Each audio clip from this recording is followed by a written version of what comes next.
할렐루야. 예, 오늘 성경 속에 있는 인물 엘리사를 저희가 좀 살펴보려고 합니다.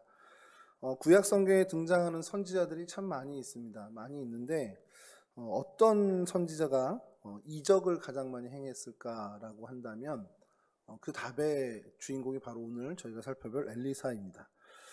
엘리야 선지자의 후계자였죠. 그 엘리사를 통해서 우리가 좀 그가 나오는 등장하는 성경의 장면들을 좀 한 세 장면 정도 좀 같이 보면서 그 장면 속에 저희가 얻어야 할 교훈을 좀 찾아보는 시간이 됐으면 좋겠습니다.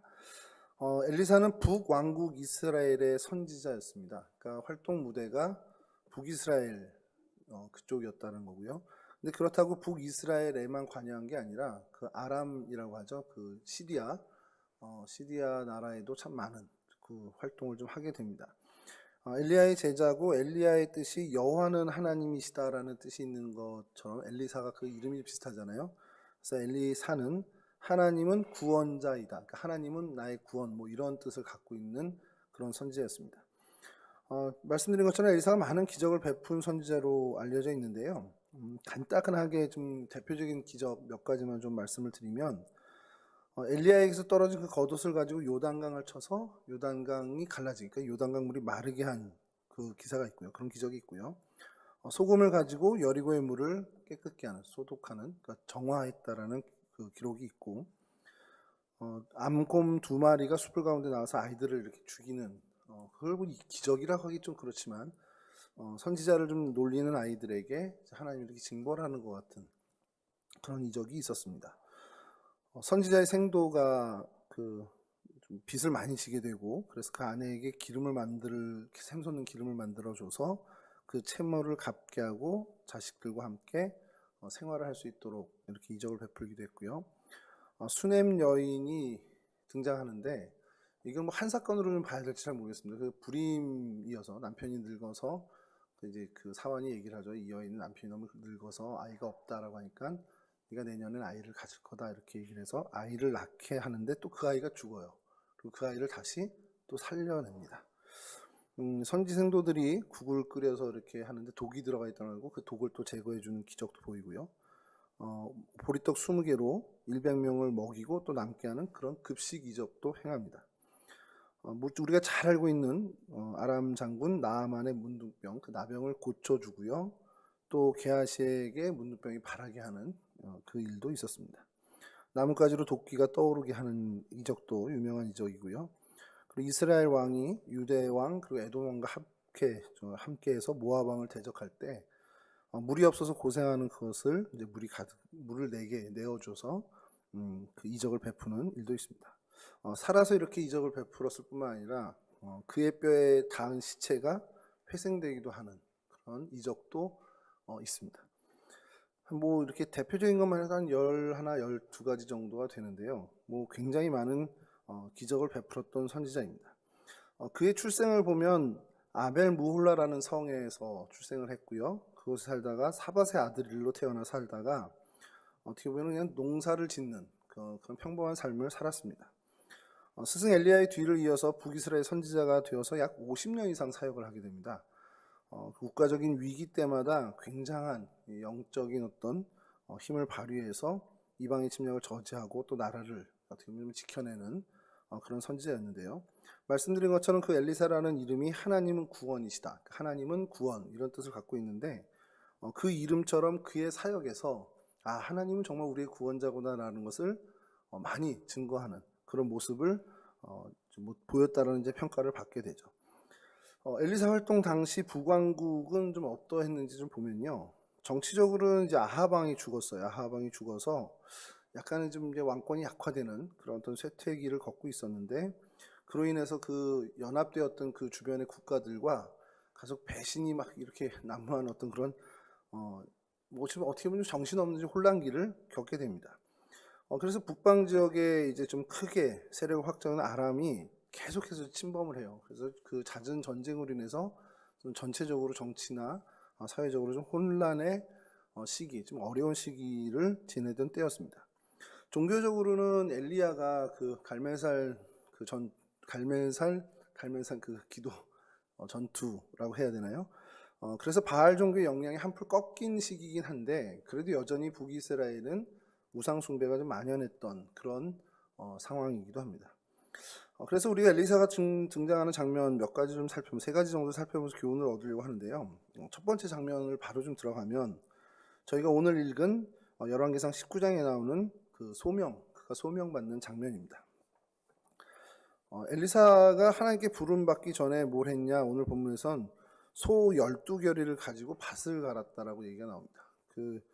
이게 제가 신학교 1학년 때인가 성경시험에 나왔던 거예요. 그래서 지금도 기억을 하는데 12결이 몇 마리냐 이렇게 돼 있었습니다. 그것도 주관식으로. 제가 뭐 서울에서만 자란 사람이 어떻게 합니까? 결의가 뭘까? 12이니까 12마리는 넘는 것 같은데 곱하기 3을 해야 되나 4를 해야 되나 막 이러다가 틀렸습니다. 당당하게 틀렸는데 그 위에 이제 알게 돼서 지금까지 계속 기억하고 있는 것이 이제 한 결의가 2마리. 그래서 이거 뭐 찾아보면요.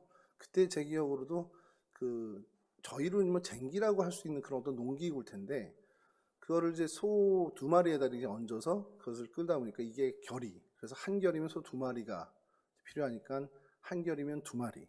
그래서 소 12결이라고 그러면 곱하기 1해서 24마리가 있다는 겁니다. 24마리로 밭을 가는 그리고 12번째 결이, 그러니까 마지막 결의에 그걸 가지고 직접 그 밭을 갈고 있었다는 장면이 오늘 본문인데 그러면 일을 하고 있었구나 말고도 우리가 유추할 수 있는 게 뭐냐면 어느 정도 그래도 핍절하게 가난한 집은 아니었다는 거죠. 오히려 좀 있는 집으로 좀 평가를 할 수 있는 나름대로 좀 분홍이 아니었냐라는 것을 저희가 생각할 수 있습니다. 그러던 때에 엘리야의 부름을 받게 됩니다. 뭐 겉옷을 던져줬다라는 것은 이제 지위, 그의 직분을 넘겨주는 것과 같은 상징적인 의미인데 그때 받았을 때 엘리사의 반응이 어땠는지를 좀 보고 싶다라는 거죠. 정말 주저없이 결정을 하죠. 엘리사가 엘리야의 부름에 주저없이 사실 순종하게 됩니다. 예수님께 와서 뭐 영생을 했던 부자 청년도 우리가 기억하고 있고요. 또 예수님께서 많은 제자들을 불렀을 때 또 즉각적으로 응답한 우리 그 제자들도 저희가 압니다.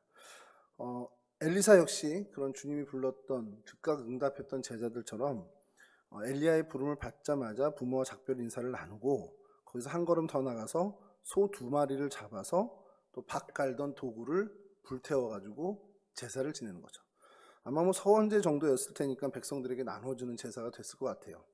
근데 제가 여기서 이렇게 좀 보면서 한 가지 더 이 양반이 확실하게 종지부를 찍고 가는구나라는 생각을 한 것이 자기가 일하던 거를 불태워버리는 거잖아요.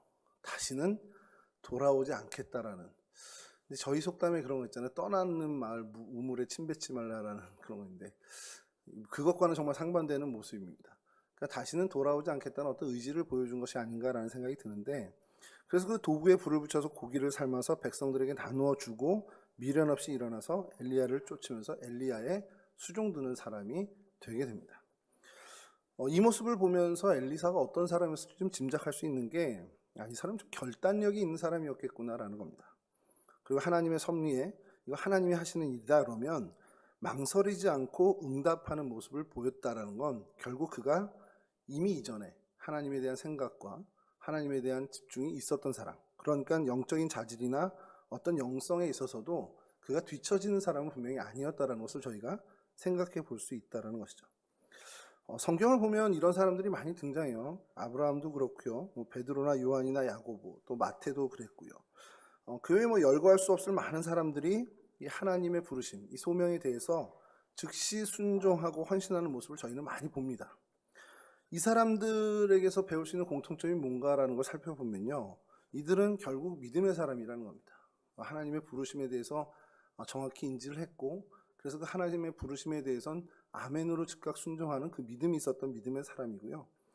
이 사람들은 또 어떤 특징이었냐? 그냥 유추하는 것이지만 분명히 이 사람들은 현실 세계가 아니라 영적인 그 세계에 대해서 관심, 초점을 맞추고 있었던 사람이라는 겁니다.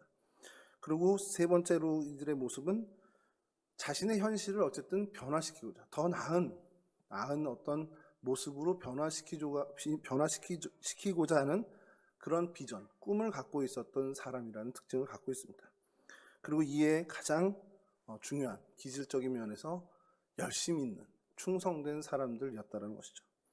아브라함이나 베드로나 요한이나 야고보, 레위나 이런 제자들처럼 이 엘리사 역시 믿음의 사람이었고 영적인 세계에 초점을 맞췄던 사람, 그러니까 그렇게 하나님께 관심을 가졌던 사람이고, 또 지금 현실에서 안주하는 것이 아니라 뭔가 더 나은 모습으로 변화를 시키고자 하는 그런 비전이 그 안에 있었던 사람이라는 겁니다. 그리고 기본적으로 하나님을 향한 열심, 신실함, 그 충성이 그 몸에 있는, 그 기질에 있는 사람이었다는 것이죠. 여러분, 꿈을 갖고 뭔가를 목표를 두고 기도한다. 그게 자기 욕심이 아니라 뭔가 이게 하나님 앞에서 선한 일에 대해서 기대를 갖고 꿈을 꾸고 기도하고 나가는 사람들, 분명히 그러면 하나님께서 그 길을 하나님의 방법으로 열어주시는 걸 우리는 잘 알고 있습니다. 믿음을 갖고 기도하고 그 믿음을 갖고 그 일을 우리가 집중하다 보면 우리가 생각했던 결과는, 모양은 좀 다를 수 있습니다만 그 기도에 어울리는, 그 기도에 맞춤한 응답을 하나님께서는 분명히 내려주신다는 것이죠. 성경에도 있지 않습니까? 하나님은 산자의 하나님이지 죽은 자의 하나님이 아니다, 이렇게 주님께서 말씀하신 것처럼 정말 하나님께서는 우리가 정말 하나님 앞에서 계속해서 기도하면서 그 하나님의 뜻을 이루고자 하는 그 기도에 반드시 응답해 주신다는 것. 그래서 믿음의 눈으로 나와 공동체의 미래를 위해서 노력하고 달려가면 분명히 하나님은 그에 응답해 주시고 함께 그 일에 동참해 주신다는 것입니다. 이런 어떤 엘리사의 모습을 보면서 우리도 좀 결단해야 되지 않겠냐는 거예요. 하나님께서 뭔가 우리에게 정말 이거는 내 뜻이 이래라는 것을 좀 보여주실 때, 하나님이 우리에게 뭔가 이 일에 대해, 하나님의 그 일에 대해서 부르심을, 그런 사인을 주셨을 때 이게 맞나 하는 게 아니라 이거 가야 되나 갈등하는 것이 아니라 하나님이 나를 부르시는구나, 하나님이 우리 공동체에 이 일을 원하시는구나 라는 그 판단을 빨리 하고 하나님께 아멘하며 적극적으로 정말 충성을 다하는 그런 모습을 보여야 한다는 것이죠. 사실 그러기 위해서는 우리가 늘 하나님 앞에 그 채널을 맞추고 하나님께 관심을 갖고 그 초점을 맞추고 있어야 알아챌 수 있다는 겁니다. 자꾸 제 얘기를 해서 죄송한 건데 제가 요즘 아이들하고 관계 개선을 위해서 참 많이 애를 쓰고 있습니다. 그리고 사실 조금 이제 좀 그런 어떤 모습도 보이고요. 반성한 건 뭐냐면, 제가 아이들을 불러요. 특히 아들 녀석을 부를 때 이렇게 불러도 대답을 안 해요. 그래서 가보면 꼭 귀에 이렇게 콩나물 같은 거 꽂고 있거든요. 그럼 이제 집에서는 빼야지 하고서 처음에 좋은 말로 하다가 이제 반복되면 좀 거칠어지기도 하고, 근데 이제 그렇게 안 합니다. 이제 제가 좀 새로운 각오와 결단으로 그러려니, 그래, 원래 그런 애야, 이렇게 그렇게 하고 있는데, 가만히 생각해보면 그거예요. 계속 제가 부르는데 저희 아이가 못 들어. 근데 그게 제 모습이더라고요. 하나님이 계속 저를 부르시는데 못 들어요. 왜 못 듣나? 저희 아이가 계속 그거에 빠져서 이렇게 음악 듣고 있는 것처럼 저도 제 관심사를 하나님께 맞추지 않고 딴 거에 계속 하다 보니까 그걸 못 듣는 겁니다. 근데 저는 그게 하나님 일이라고 착각을 했던 거죠. 이게 하나님이 나에게 주신 제일 우선되는 일이야 라고 생각을 했던 건데, 사실 그게 아니고 하나님이 다른 이야기를 하시는데 그걸 못 듣는 거죠. 그게 아이에 대한 교육도 마찬가지였습니다. 이렇게 하는 게 맞는 거지 생각을 했는데 정말 하나님께서 많이 돌려서 다른 분의 입술을 통해서 듣게 하셔요. 그래서 그 순간 들으면서 이게 하나님의 음성이구나, 하나님이 이렇게 아이들을 대하기 원하시는구나 라는 것을 좀 깨닫게 해주셨습니다. 사실 그날부터 바꿨습니다. 잘 안 되긴 해요. 사실 안 되는데 그래도 방향을 놓치지 않게 됐다는 거죠. 그러니까 중요한 건 하나님의 뜻에 초점을 맞추는 것. 이게 정말 내가 갖고 있는 관심이 이게 하나님의 것일까라는 것을 다시 한번 우리가 점검하고 생각할 때, 그래서 채널이 제대로 맞춰진다면 우리는 하나님의 그 소명, 하나님의 부르심, 하나님의 그 말씀하심을 들을 수 있게 된다는 겁니다. 저뿐만 아니라 여기 계신 우리 동성애 식구들, 함께하는 우리 모든 동성애 공동체 안의 지체들이 이렇게 하나님께 모든 초점을 맞추고 하나님께 채널을 맞춰서 하나님의 음성에 민감한, 그래서 우리 공동체 안에 하나님이 주시는 귀한 일들을 아멘하면서 이건 우리에게 맡기신 하나님의 일이야 라고 다 같이 함께 힘을 모아서 이룬다면 그것처럼 하나님께 기쁨이 되는 일이 분명히 없을 거라는 것이죠.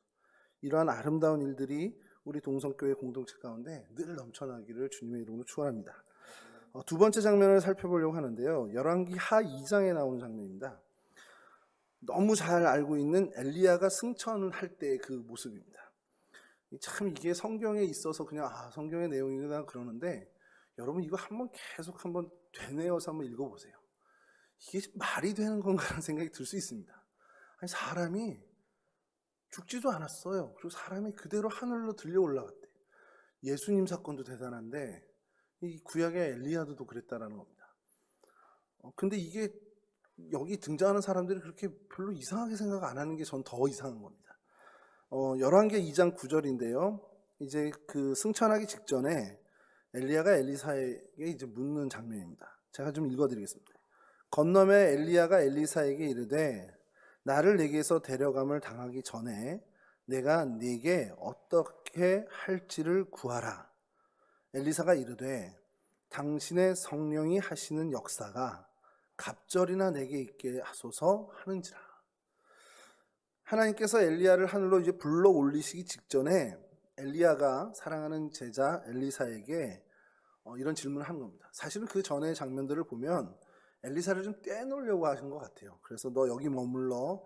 그러면서 길갈에서 베델로 가고, 베델에서 다시 여리고로 가고, 여리고에서 다시 요단강 이 자리로 옵니다. 근데 엘리사가 말을 안 듣고 계속 스승을 쫓아가요. 놓치지 않고 계속 그 은혜를 사모하는 마음으로 계속 스승을 쫓아갑니다. 결국 요단강을 건너서 이제 엘리야가 엘리사에게 이 얘기를 하는 거죠. 야, 내가 너한테 어떻게 해줄까? 근데 엘리사가 뭐라고 얘기합니까? 엘리야에게 당신의 성령이 하시는 일. 그러니까 뭐 개역 한글에는 당신의 영감이 갑절이나 내게 있기를 원합니다. 이렇게 이제 갑절에 저희가 좀 이제 포인트를 두는데 그렇게 구하죠. 엘리사의 이 요청이 엘리야가 듣기에도 조금 좀 어려웠던 모양인지 아니면 불편했던 모양인지 잘 모르겠지만 열왕기하 2장 10절에 이렇게 얘기합니다. 이르되 내가 어려운 일을 구하는도다. 그러나 나를 내게서 데려가시는 것을 네가 보면 그 일이 내게 이루어지려니와 그렇지 아니하면 이루어지지 아니하리라. 이렇게 대답을 합니다. 그리고 이렇게 얘기하는 건 사실은 하나님 손에 맡기는 거죠. 그리고 그 일이 어떻게 진행됩니까? 엘리야가 불수레와 불말로 승천하는 것을 보게 되죠. 그리고 나서 갑절의 영감을 사실 얻게 됩니다. 그 간구가 응답받게 된 거죠. 여기서 먼저 좀 우리가 교훈을 얻기 전에 하나 좀 짚고 넘어가야 될 부분이 있는데, 저도 그랬던 거예요. 오해하지 않아야 되는 것이 엘리사가 엘리야에게 영감을 갑절을 구하잖아요.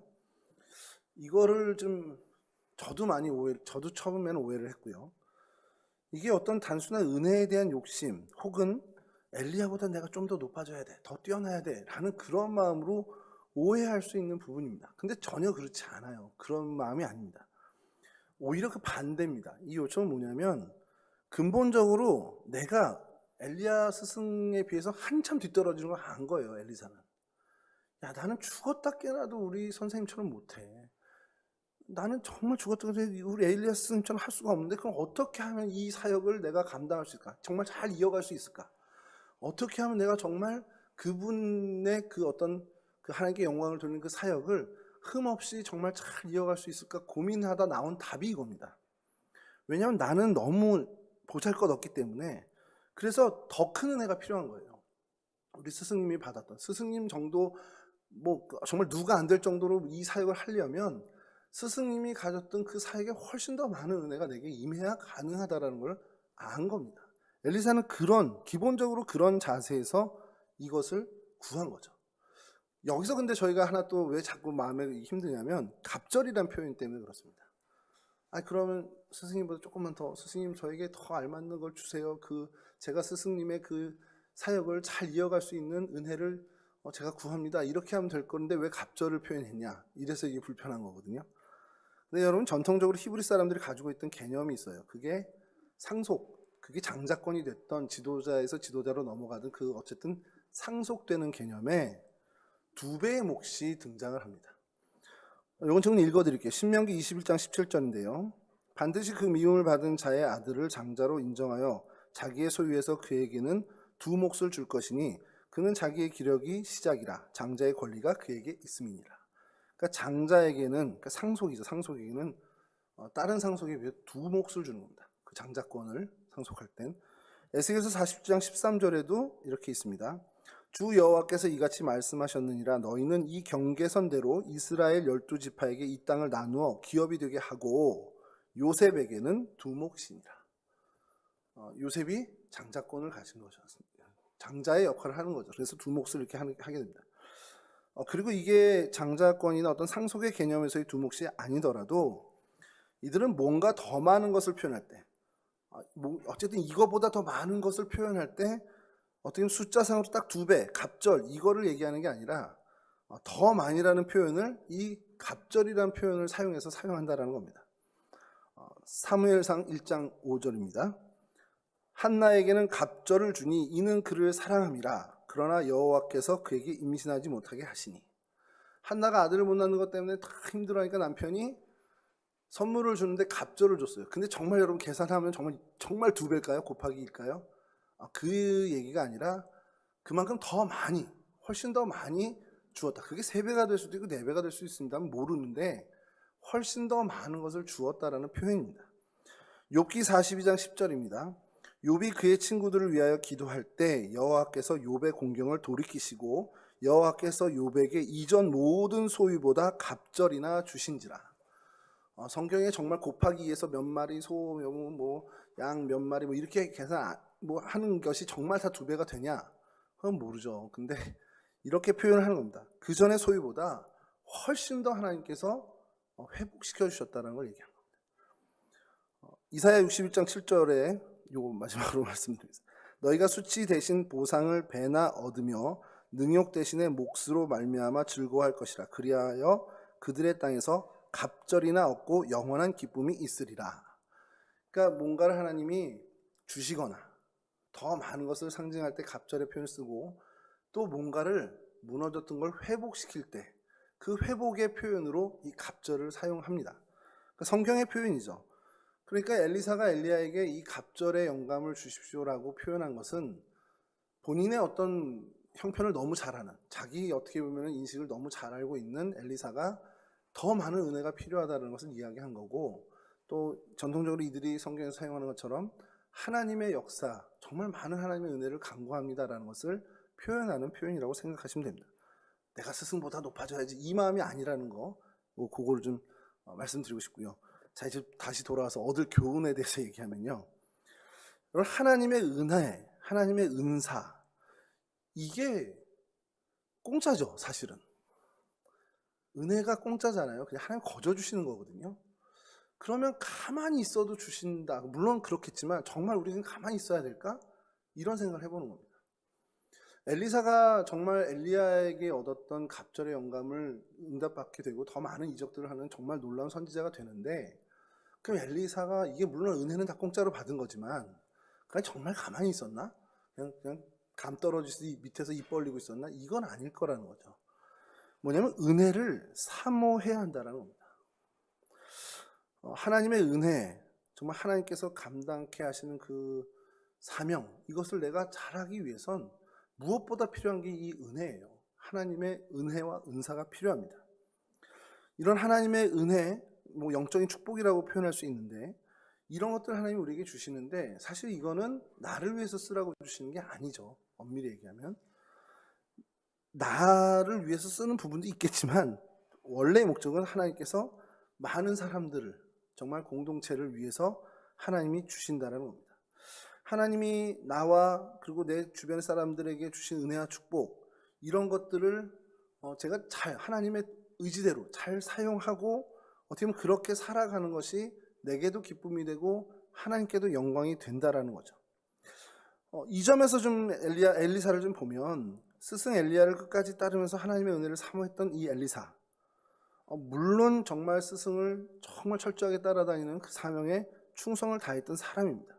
그리고 정말 무엇이 중요한지 알았던 사람인 것이, 스승이 그 엘리야가 엘리야라고 얘기하던 스승에 대해서 좀 잘 이렇게 이해해 주시면 좋겠습니다. 제가 엘리야라고 할 때도 있고 스승이라고 할 때도 있는데, 스승이 하는 일을 잘 옆에서 봤단 말이에요. 봤는데 이 엘리사가 참 놀라운 게 뭐냐면, 참 장점이 우리 스승님 대단하다라는 표현이 분명히 있겠죠. 그 마음에 그런 생각이 있겠죠. 근데 더 대단한 건, 저건 하나님이 은혜를 주시는 거구나.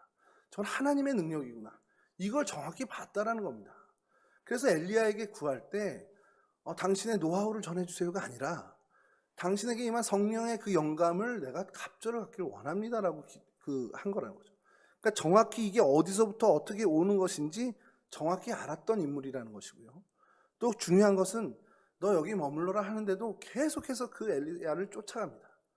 그 은혜 받는 자리가 어딘지 모르죠. 근데 은혜 받는 자리가 여기일 수도 있고 저기일 수도 있기 때문에 계속해서 그거를 사모하며 쫓아가는 거예요. 여러분, 정말 그래서 그는 그 은혜 받는 기회를 놓치지 않는 그런 사람이 되었습니다. 이건 기본적으로 성실하면서 나온다는 거죠.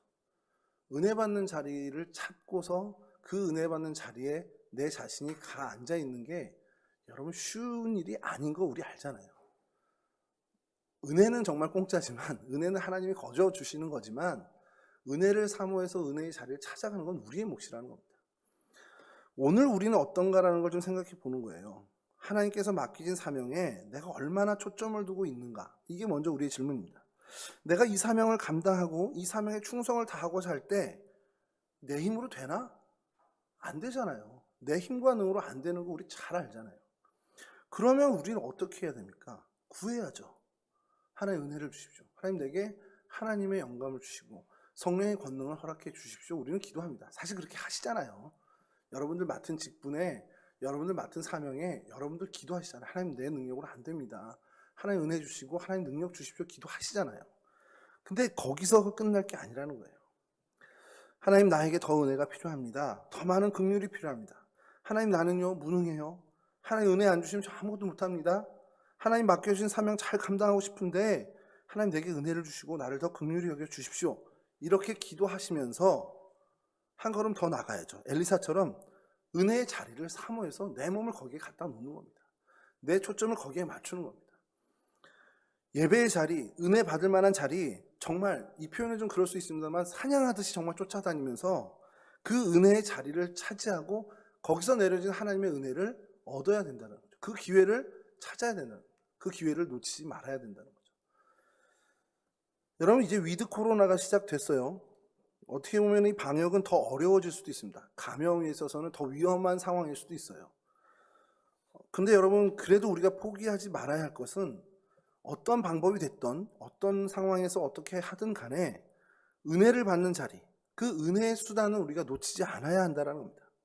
그 은혜의 기회를 놓치지 말고 기도하면서 그 기회를 나의 기회로 잡아야 된다는 것이죠. 어떤 것도 그냥 상관없습니다. 뭐 온라인이어도 좋고 오프라인이어도 좋고요. 정말 내가 그 은혜를 사모하는 마음을 가지고 그 은혜를 차지하기 위해서 애써야 된다는 거죠. 다시 말씀드리지만 은혜는 하나님이 거저 주시는 거지만 그 은혜를 사모하고 그 은혜의 자리를 차지하는 건 저희의 몫이라는 것 잊지 않으시길 주님의 이름으로 축원합니다. 세 번째 장면은 이제 열왕기하 5장에 나오는 장면인데요. 이거 잘 아시는 나아만 장군 그 나병을 고쳐주는 장면입니다.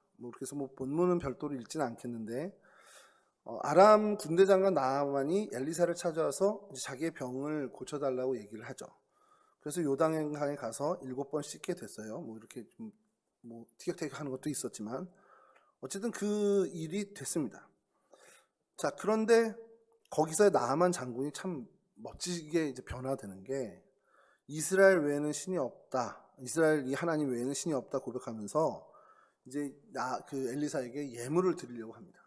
그러니까 나아만은 처음엔 티격태격하고 요단강만한 물이 우리 땅엔 없냐 그래서 막 이러다가 자기가 7번 담그고 일어나면서 깨끗해지는 모습을 보면서 하나님이 진짜 하나님이구나라는 걸 인정한다는 겁니다. 그리고 예물을 준비해서 드리게 되죠.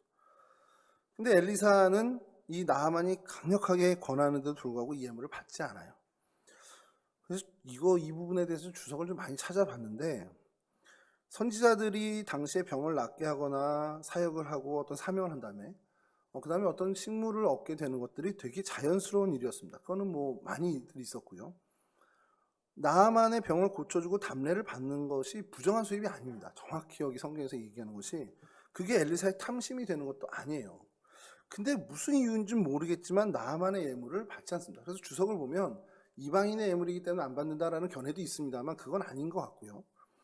뭔진 모르지만 분명한 거 하나는 하나님이 허락하시지 않았다는, 하나님이 받지 말라고 했다라는 겁니다.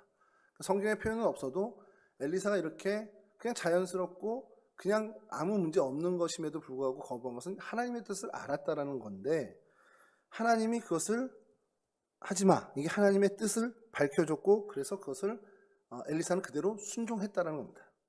근데 여기 성경에서는 엉뚱하게 이제 게하시를 등장시킵니다. 그러면서 이 게하시가 엘리사가 분명히 얘기한 것임에도 불구하고 나아만 장군을 찾아가서 은달란트와 또 외투를 얻게 되죠.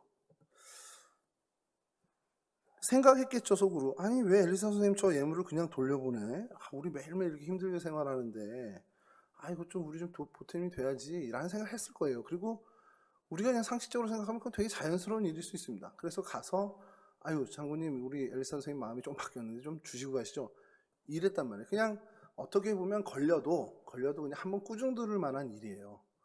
근데 이 일이 의외로 커졌습니다. 뭐라고 엘리사가 사환에게 꾸짖냐면, 지금이 어찌 은을 받으며 옷을 받으며 감람원이나 포도원이나 양이나 소나 남종이나 여종을 받을 때냐, 그러면서 혼쭐을 냅니다. 이 말이 뭔가, 탐심에 이끌려서 하나님의 거룩한 이름을 빙자해서 우리 욕심을 채우는 게 아니다, 그거 지금 할 때가 아니다, 그 얘기를 하는 겁니다. 그러니까 하나님의 종, 하나님의 백성으로 할 일이 아니다. 왜냐하면 하나님이 하지 말라 했기 때문에 안 하는 게 맞다라는 거예요.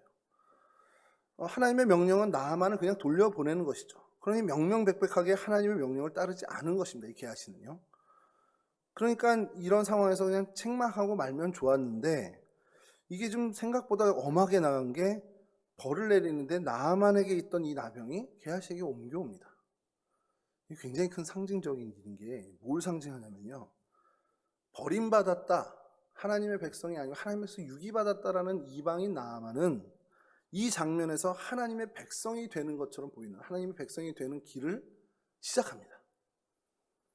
그런데 선택받은 이스라엘 사람 게하시는 스스로 하나님과 멀어지는 길을 선택했다는 거죠. 그러니까 그에게 돌아갈 것은 징계였습니다. 여러분, 이 게하시의 모습을 통해서 하나님은 뭘 경고하시는 겁니까? 하나님의 택함을 받은 북이스라엘 사람들을 하나님께서 권면하는 거죠. 이방 사람들조차도 하나님이 하나님이신 것을 인정하고 구원받는 길을 택했는데, 하물며 선택받은 이스라엘 백성, 아브라함의 자손인 이스라엘 백성 너희들은 하나님과 멀어지는 선택의 길을 걷고 있다라는 겁니다. 그럼 그들에게 임할 게 뭡니까?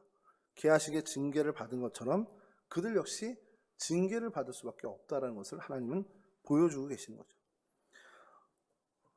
엘리사의 이 모습은 어떻게 보면은 사환이잖아요. 자기 정말 수종을 들었던 정말 친한, 아끼는 사람이었을 텐데 정죄하고 나병이라는 형벌을 내렸다. 이거는 인간적으로는 되게 좀 어려운 일인데, 엘리사는 그만큼 하나님의 명령, 하나님의 공의가 엄중하다라는 것을 밝히고 있는 겁니다, 이 사건을 통해서.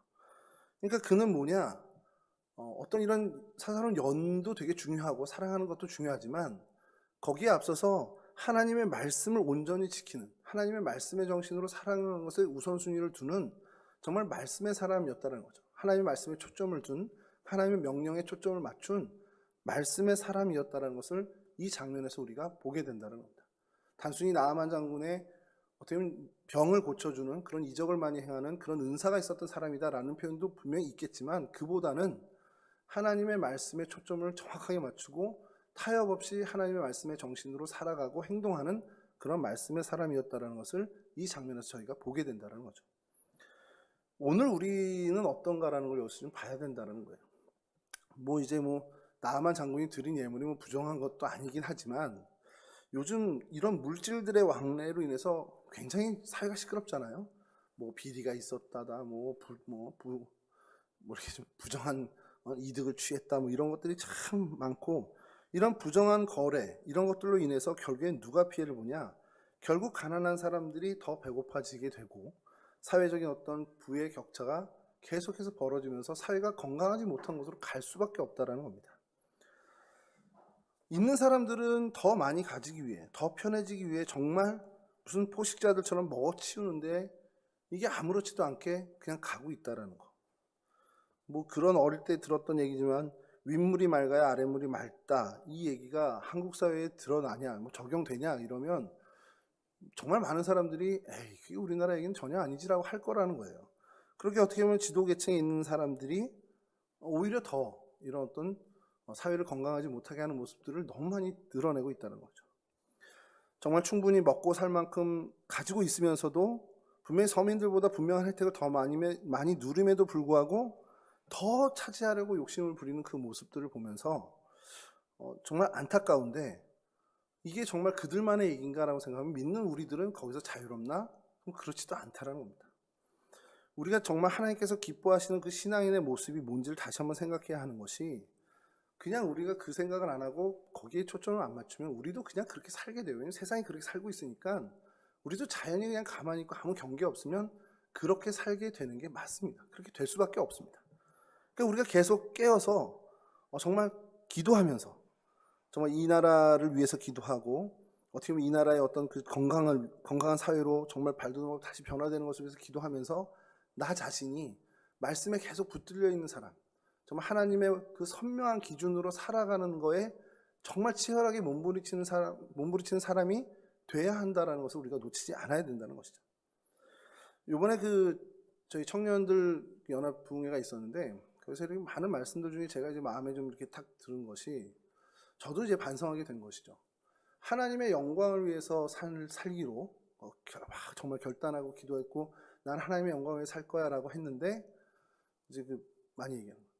아이들이 예배 안 가고 학원 가야 돼, 교회 뭐 공부해야 돼, 그러면 저도 마찬가지로 아이들한테 너 하나님 영광을 위해서 살아야 돼, 앞으로 그렇게 살아도 네가 공부하는 것도 하나님 영광을 위해서야 라고 얘기하면서도 막상 예배 시간에 겹치면 갈등을 한단 말이에요.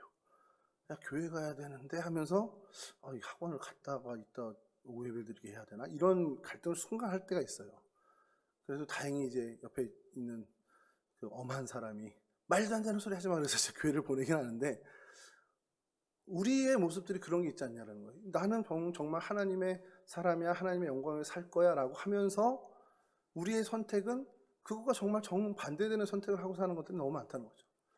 난 그리스도인 청년이야 라고 생활하면서 세상의 청년들과 하는 행동, 그 기준이 다 똑같다면 그건 그리스도의 청년이 아닌, 물질에 대해서, 성에 대해서, 그런 어떤 윤리에 대해서 선명한 하나님의 기준을 갖고 살아야, 그게 힘들지만 그렇게 살아야 그게 맞는 거 아니냐라는 것을 좀 다시 한번 깨닫게 된 기회였어요.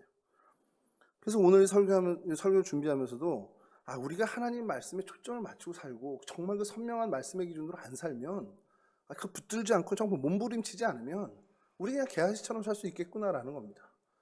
왜냐하면 이게 문제가 되는 일이 아니거든요. 문제가 되는 행동이 아니거든요. 다 그렇게 하는 행동이거든요. 근데 하나님이 특정하게 그날 엘리사에게 이건 내 뜻 아니야, 오늘만큼은 아니야 라고 말씀하셨는데, 그 말씀을 엘리사도 게하시에게 선포했단 말이에요. 받지 마. 근데 게하시는 그게 별거 아닌 걸로 생각한 거죠. 엘리사는 하나님의 말씀을 붙들고 초점을 맞추는데 몸부리치는 사람이고, 게하시는 그렇지 못한 사람이었다는 걸 반증하는 거라는 겁니다. 이게 두려운 거예요. 지금 혼탁해지고 세상에 정말 시끄러운 문제들, 이것 때문에 뭐 저기 무슨 어디 동네 이거 뭐 개발이 이겼죠, 이런 얘기 들으면서 참 나쁜 사람들이다 하면서도, 내가 그 자리에 섰을 때 나는 그러면 될까? 말씀을 붙잡고 말씀대로 살기에 몸부림치지 않고 그 선명한 기준을 놓치지 않기 위해서 몸부림치지 않으면 우리도 다 똑같은 선택을 할 수밖에 없는 사람들이라는 겁니다. 그 일을 위해서 우리가 더 기도하고, 그래서 말씀에 정말 선명한 하나님의 기준을 가지고 살아가기 위해 정말 몸부림치는 우리 동성애 식구들이 되어야 하겠다는 것이죠. 우리가 이 장면에서 얻는 교훈은 바로 이것이라고 생각이 듭니다. 마지막으로 한 장면만 더 살펴보겠습니다. 이거 조금 긴 장면이긴 한데요. 열왕기하 6장 14절에서 17절까지인데, 요거는 그냥 제가 얼른 읽어드리겠습니다. 왕이 이에 말과 병거와 많은 군사를 보내매 그들이 밤에 가서 그 성읍을 에워쌌더라. 하나님의 사람의 사환이 일찍이 일어나서 나아가 보니 군사와 말과 병거가 성읍을 에워쌌는지라. 그의 사환이 엘리야사에게 말하되 내 주여, 우리가 어찌하리까 하니 대답하되 두려워하지 말라. 우리와 함께한 자가 그들과 함께한 자보다 많으니라 하고 기도하여 이르되 여호와여, 원하건대 그의 눈을 열어서 보게 하옵소서 하니, 여호와께서 그 청년의 눈을 여심해 그가 보니 불말과 불병거가 산에 가득하여 엘리사를 둘렀더라. 아멘. 예, 뭐 이게 앞서 아람 장군을 치유해 줬는데 왜 아람 군대를 쳐들었냐? 이거 시간의 기술이 아닙니다. 그래서 비슷한 이제 아람과의 관계된 사건들을 이렇게 모아서 추렸기 때문에 이렇게 같이 이렇게 병에 나오는 건데, 이 아람이 계속 이 북이스라엘을 괴롭힌단 말이에요. 괴롭히는데 이제 정말 어마어마한 침공을 했습니다. 근데 여기서도 많은 이적이 있긴 해요. 뭐 아람 왕이 전략을 막 이렇게 하는데 미리 어떻게 엘리사가 다 알고 뭐 우리 안에 간첩이 있다 뭐 이런 식으로 표현하는 그런 들이 많은데, 그건 다 제하고 오늘 좀 초점을 맞출 거는 엘리사가 너무 태연하죠. 이 수종드는 사환은 막 너무 불안해요. 둘의 차이가 뭘까요? 본 자와 못 본 자입니다. 엘리사가 기도해서 사환의 눈이 열려서 다시 엘리사가 보는 것을 보게 하니 그도 걱정과 염려가 싹 사라진다는 거죠. 여러분, 이 장면에서 우리는 보면 엘리사는 분명히 우리가 못 보는 걸 봤던 사람, 일반 사람들이 못 보는 걸 보는 하나님의 역사를 인지하는, 하나님의 역사를 보는 사람이었다는 겁니다. 그냥 거저된 건 아니겠죠. 하나님이 은혜를 주셨고 그 은혜를 사모하고 그래서 하나님의 선명한 말씀 기준대로 살아가는 몸부림이 있었던 엘리사이기 때문에 이 일이 가능했을 겁니다. 왜냐하면 정말 하나님 앞에서 정말 결단력 있고 성실하고 충성되고, 그래서 하나님 말씀의 선명한 기준으로 살아가고, 그래서 그런 삶을 살면 하나님이 보여주신다는 것을 얘기하고 있다는 거죠. 여러분, 우리 다 믿고 있잖아요. 우리가 어떠한 어려움 앞에 선다든, 정말 아람 군대처럼 그런 어려움 앞에 있다 해도 우린 다 알고 있습니다. 그 두려움 속에서도 하나님이 우리를 지켜주실 거야. 그 믿음이 우리한테 있다는 거죠. 우리가 아버지라고 고백하는 그 하나님은 정말 이 모든 것들을 다 해결해 주실 수 있는, 그 모든 문제에 넘어 계신 분이라고 우리 다 압니다. 근데 그게 좀 힘들어요. 왜? 매일매일 이 영안이 안 열리거든요. 매 순간순간 열려 있어야 그 안심을 하고 평안을 사는데, 그게 자꾸 눈이 감기니까 자꾸 불안하고 자꾸 걱정하게 된다는 거예요. 그럼 여러분, 방법이 뭐겠습니까? 매일 이 영안이 열려야 되겠죠. 그 방법이 뭡니까? 결국엔 하나님과 깊은 교제를 이루는 겁니다. 매일매일 정말 하나님 말씀 가까이 하고 하나님께 기도하고 은혜 받는 자리 사모해서 은혜 얻고, 그렇게 하나님께 초점을 맞추고 채널을 맞추는 삶을 살 때에 이 모든 우리의 걱정과 불안과 염려가 사라질 만큼 하나님이 우리에게 보여주시고 그 믿음을 갖게 해주신다는 거죠.